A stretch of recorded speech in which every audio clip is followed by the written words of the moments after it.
New Yorobun, this is Mel, 2024 aspirant. So ngayon may prepare akong sentence. Sana makatulong sa mga aspirant na katulad ko. Ayun lang, ito na, simulan natin. Lapit ko lang ang camera para makita nyo. Ayan, nakikita na ba? Ayan, ayan. Nalinaw, nalabo kasi.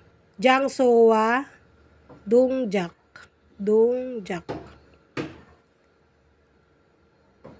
Jang sowa, dongjak. Please and action. Ayan ang ibig sabihin niya, please and action. So, ibig sabihin, gagamit tayo ng eso particle or a particle like this para sa place and action particle. Ayan. Kung waniso sanchek heyo. Ayan. Kung makikita nyo, gumamit tayo ng eso.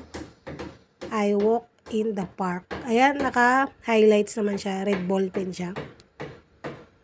Kung waniso sanchek heyo. I walk in the park. Kupiso-piso chingurol manayo. I meet a friend at the coffee shop. Huwag nyo muna intindihin yung reol or roll. Ito, coffee roll masoyo. Dito muna tayo mag-focus sa a particle. Explain ko na lang yan sa susunod na video. Okay, next tayo. Dito tayo sa nalabo yung camera ko. Wait lang, po-focus ko lang. Ayan. Sujo meso chigol sayo. Ayan. I buy a book at the bookstore. So, kung nalilito kayo, bakit may eso? Ganun. So, pakita ko sa inyo. Eso expresses the location where someone is doing something or where something is taking place. Taking place pala.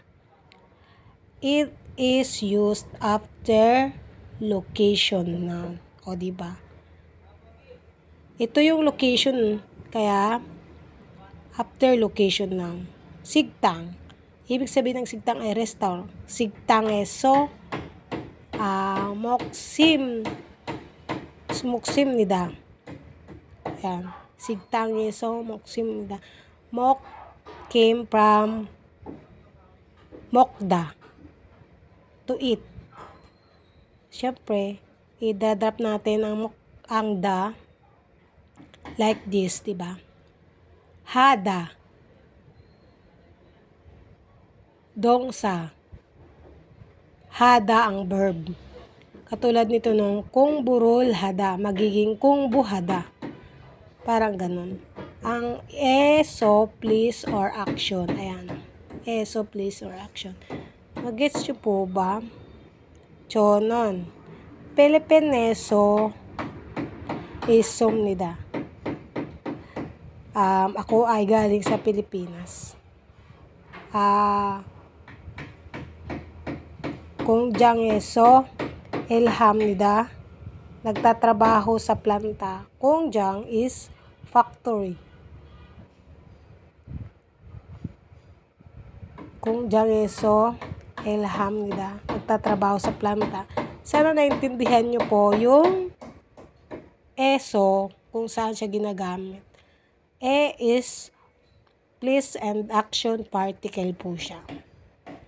Ayun lang. Thank you for watching. Always be kind. Sana may natutunan kayo. Babush!